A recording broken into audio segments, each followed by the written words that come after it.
Doctor Tatyarao लहानेंना Mumbai sessions न्यायालयानं 15,000 रुपयांच्या जात मुचलक्यावर अटकपूर्व जामीन मंजूर केला। त्याचबरोबर तात्याराव लहाने यांना तपासाला पूर्ण सहकार्य करण्याचे आदेशही कोर्टाने दिलेत।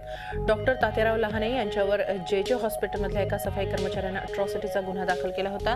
तेव्हा लहाने यांनी न्यायालयात अटकपूर्व जामिनासाठी अर्ज केला होता, पण पहिल्या सुनावणीच्या वेळेस कोर्टाने त्यांना 25 फेब्रुवारीपर्यंत जे हॉस्पिटलमध्ये जायला मनाई केली होती आणि आज झालेल्या सुनावणीच्या वेळेस कोर्टाने त्यांना जामीन मंजूर केलाय। त्याचबरोबर डॉक्टर लहाने आता जे हॉस्पिटलमध्ये आपलं कामकाज करायला जाऊ शकतील।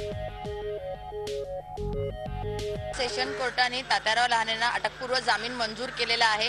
हा जामीन मंजूर करताना कोर्टाने ही ऑर्डर दिलेली की जर तात्याराव लहानेंना कधी अटक झाली तर 15,000च्या निधी मूल्यावर त्यांना सोडून देण्यात येईल। जामीन देताना कोर्टाने ही कंडिशन दिलेली आहे की सर्व तपासकरणी तात्याराव लहाने पूर्णपणे कोऑपरेशन देतील। झी 24 तास रहा एक पाऊल पुढे।